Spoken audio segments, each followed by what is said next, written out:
जब राम मंदिर की शुरुआत हुई थी तो मैंने देखा कि देश की कोई मीडिया,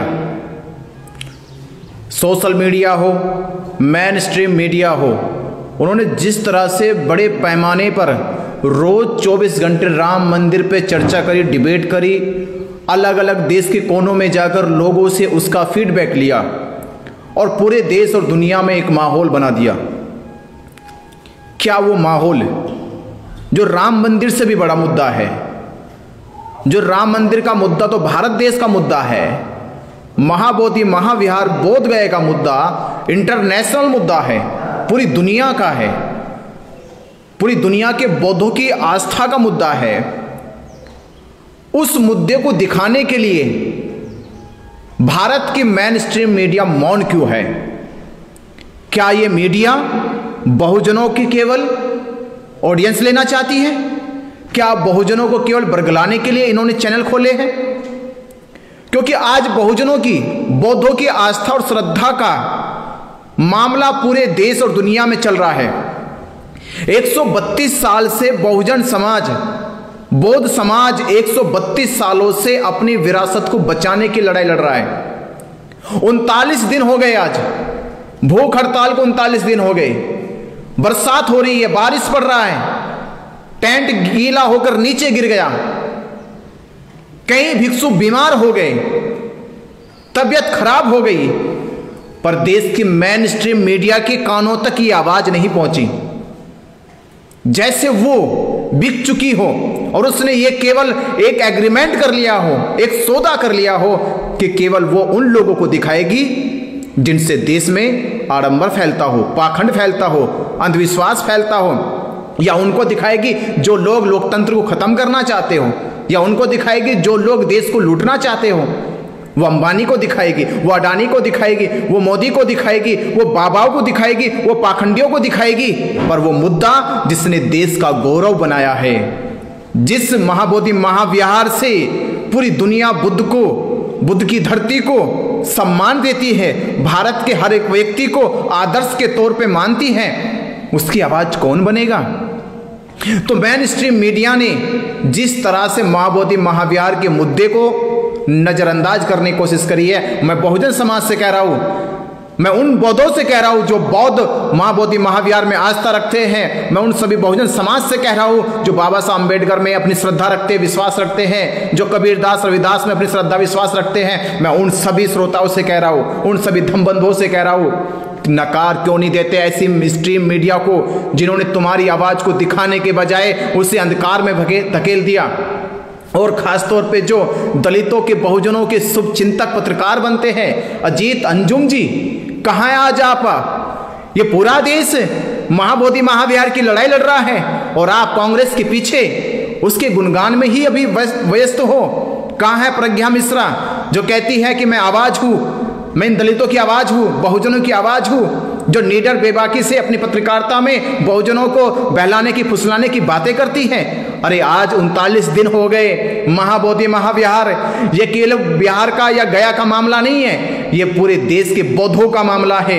ये केवल साल 2 साल का नहीं है, ये केवल 39 दिन का नहीं है, बल्कि 132 साल से लगातार महाबोधि महाविहार को आजाद कराने के लिए ब्राह्मणों से, उन 4 हिंदुओं से, सरकार से मुक्त कराने के लिए ये लड़ाई लड़ी जा रही है। कहां है प्रज्ञा मिश्रा जी? आप कहां है? आपकी आवाज कहां है? उन दलितों को जिनको आपने बहला के फुसलाकर अपने मीडिया पर, अपने चैनल पर बुलाया है, क्या जवाब दोगे आप उनको?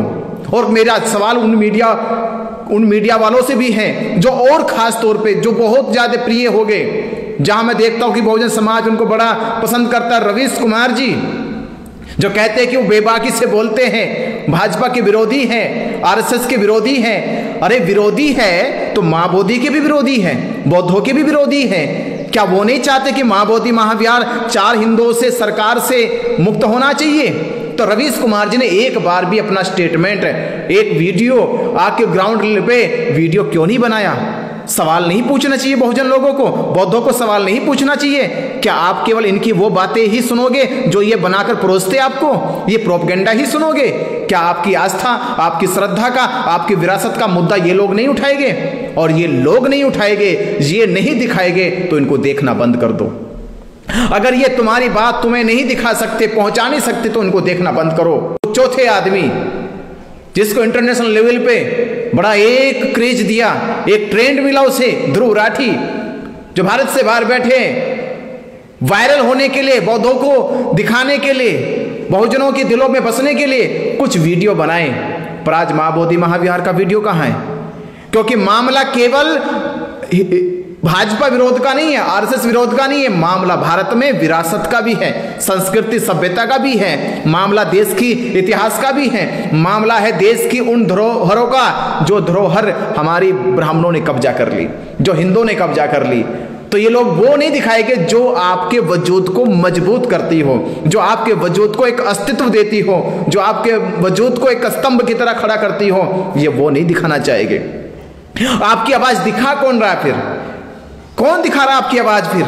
जो दिन रात यहां रिपोर्टिंग कर रहे हैं, जो भरी बरसात में यहां रात के अंधेरे में रिपोर्टिंग करके आप तक आपकी बात को पहुंचा रहे हैं, आपकी बात को देश दुनिया तक पहुंचाने का काम कर रहे हैं, जो दुनिया को यह पहचान हो रही है कि भारत में बुद्ध का जन्म हुआ, बुद्ध के ज्ञान की देशना पूरी दुनिया में फैली। आज वही स्थान महाबोधि महाविहार ब्राह्मणों के कब्जे में है। ब्राह्मणों से मुक्त कराने के लिए कौन मीडिया सामने आई? तो मैं खास तौर पे समता आवाज, जो आपके सामने अपनी रिपोर्टिंग बार बार रोज करते हैं, दिन रात करते हैं, आपको पहुंचाने का काम कर रहे हैं। धाकड़ टीवी, अरुण गौतम, जिन्होंने इस आवाज को बुलंद किया, जिनके ऊपर मुकदमा हो गया, मनोज अंतानी जी, जिनको 10 घंटे के लिए पुलिस स्टेशन में डिटेन किया गया बिना अपराध के, और हमारे रमेश चंद्र भारती, पब्लिक दस्तक चैनल हमारे, जो इस मीडिया की आवाज को बुलंद करने का काम कर रहे हैं। और वो हमारे सभी चैनल जो लाइव आकर, जिसमें खासतौर पे दिल्ली के जनता लाइव है, ये बात उठा रहे अपनी, वो लाइव जुड़ते हैं, रोज दिखाने का काम करते हैं। नेशनल दस्तक रोज आवाज उठाते, दिखाने का काम करते हैं। पर मैं पूछ रहा हूं, ये जिनके नाम मैंने लिए, क्या बहुजन समाज इनको माफ करेगा? क्या बहुजन समाज केवल इनको देखने का मूक दर्शक बना रहेगा? क्या इनसे सवाल नहीं करेगा कि अजीत अंजुम जी आप कहां हो, रवीश कुमार जी आप कहां हो, प्रज्ञा मिश्रा जी आप कहां हो, ध्रुव राठी जी आप कहां हो? और मेन स्ट्रीम मीडिया तो पूरी तरह से गायब हो चुकी है। तो मैं आपसे कह रहा हूं, अगर आपकी श्रद्धा बाबा साहब डॉक्टर अंबेडकर जी में है, संत गुरु रविदास महाराज जी में है, संत गुरु कबीरदास जी में है, भगवान बुद्ध में है, या तमाम बहुजन महापुरुषों में आपकी श्रद्धा विश्वास है, तो उन चैनल को देखो, जो चैनल आपकी आवाज है, आपकी शक्ति है, आपकी ताकत है, आपके समाज की एकता अखंडता है, उस समाज के चैनलों को देखो, अपने सोशल मीडिया को देखो। और मैं निश्चय ही कह रहा हूं, इस मीडिया ने, हमारी बहुजन मीडिया ने इस आंदोलन को अंतर्राष्ट्रीय आंदोलन बना दिया है। अब हमें जरूरत भी नहीं है मेन स्ट्रीम मीडिया की, और ना जरूरत है उन तथाकथित बहुजनों के मीडिया की जो अपने आप को रवीश कुमार के नाम पे बहुजनों की मीडिया कहते हैं, जो प्रज्ञा मिश्रा जो बहुजनों की मीडिया कहती है, ध्रुव राठी जो बहुजनों की मीडिया कहते हैं। ऐसे चैनलों को नकार दीजिए, ऐसे चैनलों को नकार दीजिए, निकाल दीजिए अपने बीच से, और अपने बहुजन मीडिया को स्वीकार करिए, जो आपकी आवाज महाबोधि महाविहार को देश दुनिया तक पहुंचा रही है।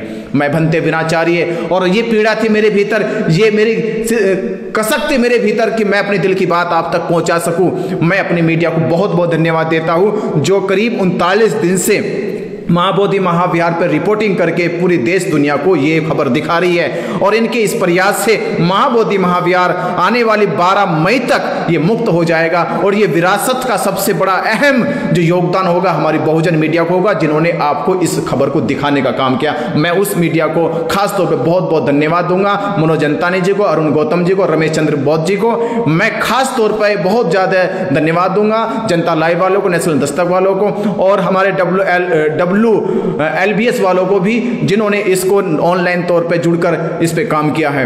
और मेरे बहुजन और बौद्ध समाज के अनुयायियों, 12 मई तक आप लोग भी एकजुट हो जाओ, और ज्यादा से ज्यादा संख्या में बोध गया की धरती पे पहुंचकर एक ऐतिहासिक आगाज करो, महाबोधि महाविहार मुक्त करो का ये संकल्प, ये नारा लेकर मैं आपसे वादा कर रहा हूं कि जल्द ही हम लोग 12 मई तक महाबोधि महाविहार को ब्राह्मणों से, हिंदुओं से और BT एक्ट 1949 से मुक्त करा लेंगे, और फिर देश में हमारा आगाज और अस्तित्व निखर कर आएगा, और देश की पहचान होगी एक विश्व गुरु के तौर पे। नमो बुद्धाय, जय भीम।